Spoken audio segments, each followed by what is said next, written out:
आज जो इमरान खान साहब की ट्वीट आपने देखी और जिस किस्म के बयानात आ रहे हैं तहरीक इंसाफ की जानिब से, तहरीक की बात हो रही है, आपको लगता है कि अब मामलात तसादुम की तरफ जा रहे हैं? वो जो बातचीत के जरिए मामलात को हल करने की बात हो रही थी, अली अमीन गंडापुर साहब कहते थे कि 90% मामलात हल हो गए हैं, अब वो सारी चीजें पीछे रह गई हैं और मामला तसादुम की तरफ जा रहा है।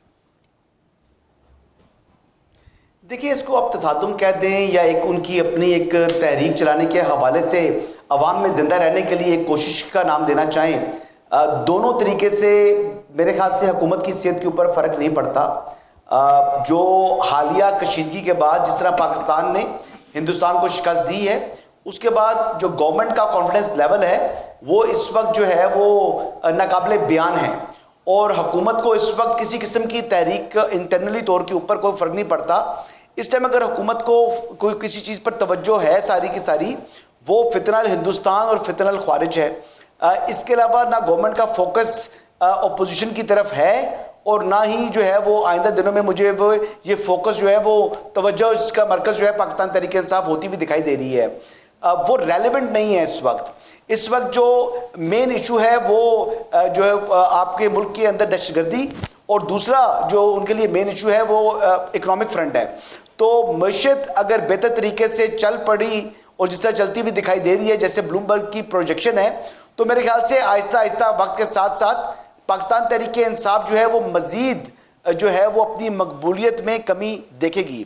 ये कहना कि जी क्या तहरीक इंसाफ मुकम्मल ख़त्म हो जाएगी, ये बात दुरुस्त नहीं है, लेकिन हाँ कुछ पंछी ज़रूर तैयार हैं पंजाब के अंदर जो ये घोंसला छोड़कर नए घोंसले की तलाश में है। अच्छा हसन भाई, ये आपने गुज़िश्ता रोज भी एक टीवी प्रोग्राम में आपने ये फरमाया था, कोई आप थोड़ा सा आइडिया दे सकते हैं कि कितने लोग तहरीक इंसाफ को छोड़ने के लिए तैयार हैं और क्यों छोड़ना चाह रहे हैं?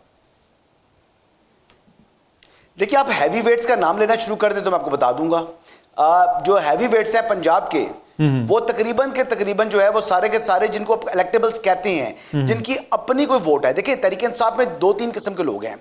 एक लोग वो हैं जिनका अपना कोई वोट बैंक नहीं है, ठीक है, उनकी सारी के सारा जो उनका फोकस होता है वो पाकिस्तान तहरीक इंसाफ के ऊपर ही है कि तहरीक इंसाफ की वोट मिलेगा तो वो इलेक्ट होंगे। कई लोग ऐसे हैं, जैसे मैं एग्जाम्पल देता हूं, जैसे अटक से मेजर ताहिर सादिक साहब हैं। मेजर ताहिर सादिक साहब किसी भी पार्टी में हो चाहे इंडिपेंडेंट हो, उनकी जाती एक हैसियत है। तो इस तरह के लोग भी पाकिस्तान तहरीक इंसाफ में इस टाइम मौजूद है ना। तो आप क्या कह रहे हैं कि मेजर ताहिर सादिक साहब छोड़ सकते हैं, शाह महमूद कुरैशी साहब, इलेक्टेबल्स तो बहुत कम हैं, आप समझते हैं? कोई एक दो नाम तो हमें हमारे साथ शेयर करें ना, कौन छोड़ने जा रहा है? आप नाम ले रहे हैं ना, आप नाम लेते जाएं तो ये छोड़ सकते हैं। जो दो नाम लिए, मेजर ताहिर सादिक साहब भी छोड़ सकते हैं और शाह महमूद कुरैशी साहब भी छोड़ सकते हैं। जी मुमकिन है। और ये अली सर आगे देखिए ना, अगली उनको आगे कहीं जो है कोई अपॉर्चुनिटी मिलेगी, ये सब उसके इंतजार में है। जो विंडो का इंतजार कर रहे हैं कि वो विंडो खुले, वो खुलने का इंतजार है। और भी नाम है जी पंजाब के अंदर, खाली इतने लोग तो नहीं है, और भी काफी लोग हैं।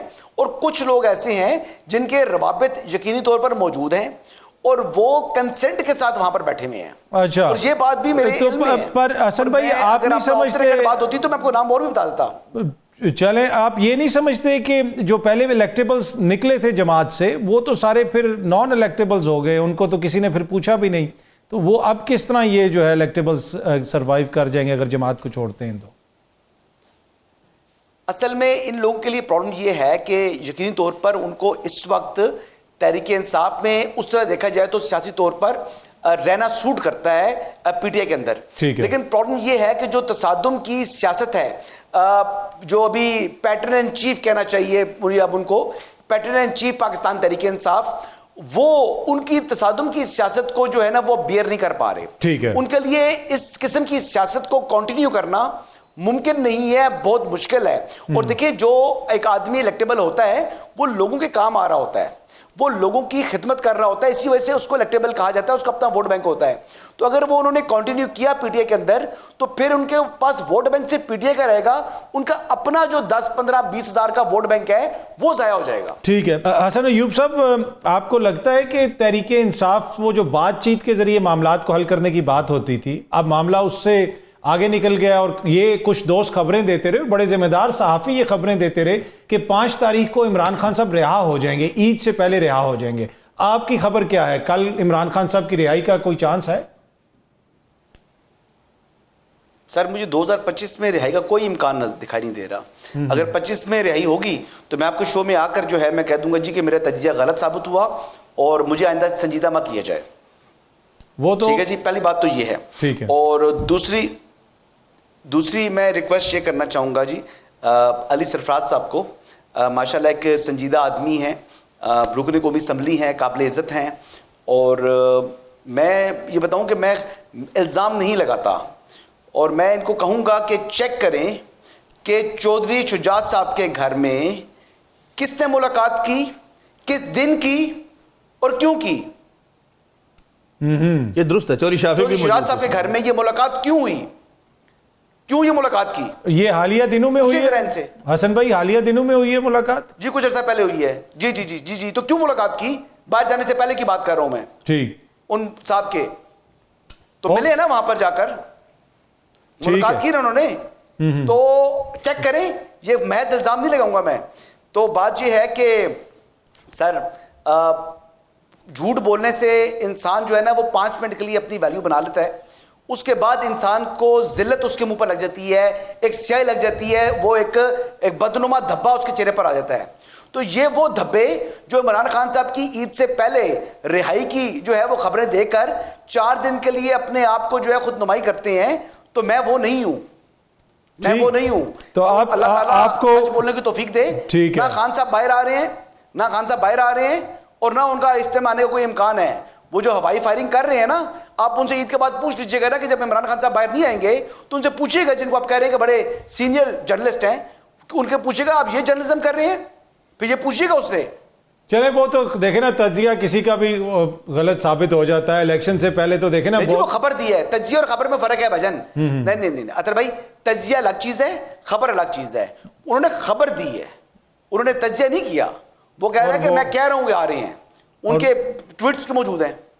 बिल्कुल, वह यही ना। अब तो ये है कि अब देखते हैं कि क्या होता है, उनकी रिहाई होती है या नहीं होती, लेकिन लगता तो नहीं है कि ईद से पहले खान साहब की रिहाई मुमकिन हो सकेगी। जी हसन साहब, कुछ आप फरमा रहे हैं?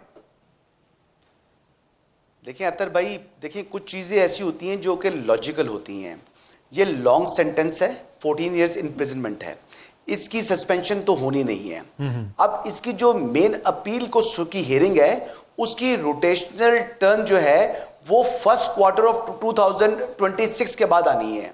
तो भाईजान मैं तो आपको वो बात बता रहा हूं जो कि हकीकत पर मबनी है, और उसमें भी मेन अपील में अगर उनकी बरियत होगी, अगर ये 190 मिलियन केस की जो कि जजमेंट है बड़ी सॉलिड है, जो कोई मेरे ख्याल से सस्पेंड नहीं होगी, जिसकी अपील मंजूर, जिसके खिलाफ मुश्किल दिखाई देती है, तो कम से कम आपको 2026 के फर्स्ट क्वार्टर तक वेट करना है ना। इमरान खान साहब को लाडला प्रो मैक्स का आपने देना है, स्टेटस देना है कि जी उनकी क्योंकि अपील है, लिहाजा वो बाकी तमाम अपीलें जो लाइन में लगी हैं उनको करें ना साइड पर। तो पहले इमरान खान साहब की सुने। पर आपको हसन भाई लगता है हसन भाई कि ये सारी अपीलें इसी तरह मेरिट पे लगती हैं? मियां साहब को भी तो उम्र कैद की सजा हुई थी, त्यारा साजिश केस में भी हुई थी, उसके अलावा दीगर मुकदमात में भी हुई थी। हम देखते हैं कि जब हालात बदलते हैं, ख्यालात बदल जाते हैं, जज्बात बदल जाते हैं, तो आपको नहीं लगता कि यहाँ पे किसी सहूलतकारी की बात कर रहे हैं कि इमरान खान के लिए सहूलतकारी होनी चाहिए, आप कह रहे हैं, या रोटेशनल टर्न उनकी होनी चाहिए? हम जाते हैं बाहर के ममालिक में, बैंक में कोई चीज जमा करानी होती है, कोई बड़ा अमीर आदमी है, गरीब आदमी है,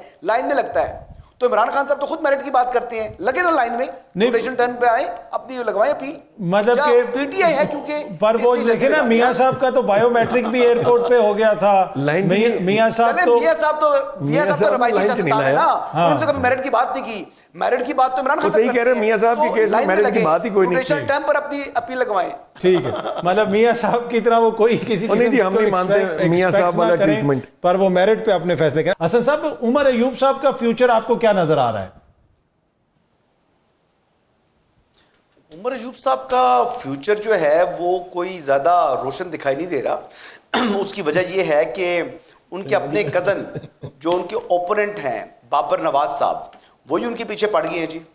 और उन्होंने ही उनकी, अगर देखिए कंसीलमेंट ऑफ एसेट अगर है, कंसीलमेंट अगर उन्होंने की है, तो यकीनी तौर पर उसका कॉन्सिक्वेंस भी उमर अयूब साहब तो कह रहे हैं कि ये मेरे खिलाफ, उमर अयूब साहब फरमा रहे हैं कि मेरे खिलाफ यही एग्जैक्ट केस आरओ को दिया गया था 2018 में भी, 2024 में भी, दोनों दफा वो रिजेक्ट कर दिया गया, लेकिन इस दफा स्पीकर साहब ने इलेक्शन कमीशन को भिजवा दिया।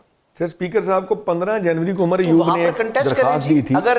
अगर उन्होंने ये रेफरेंस अगर गलत बनाया है तो उससे वो he will walk out clean, उसमें मसला क्या है। लेकिन उमर अयूब साहब से को मुझे हमदर्दी है, जवाब है बिल्कुल नहीं। जिस तरह की तीखी जुबान उन्होंने इस्तेमाल की, जिस तरह उन्होंने जो है वो अफवाज का मोराल जो है वो डाउन करने के लिए एक यानी कहते हैं कि वो अल्फाज अदा किए उस वक्त जो कौम नहीं सुनना चाहती थी, जो मैं नहीं सुनना चाहता था। एंड आई एम श्योर अतर काज़मी साहब जो इस तरह के अल्फाज उन्होंने इस्तेमाल किए हैं वो आप भी नहीं सुनना चाहते थे। जब आपका बेसिकली फेस ऑफ हुआ हुआ है इंडिया के साथ, आप इस किस्म की जो बंदा जुबान इस्तेमाल करे, जो कौम को जो है वो डिप्रेस करे, ऐसे मौके के ऊपर जब कौम अपनी दुआएं कर रही है अपनी अफवाज की कामयाबी के लिए, तो इस शख्स के लिए मुझे कोई हमदर्दी नहीं है। अगर वो नाअहल होते हैं तो मैं खुश हूंगा। बात मैं ओपनली लाउडली क्लियरली कह रहा हूं।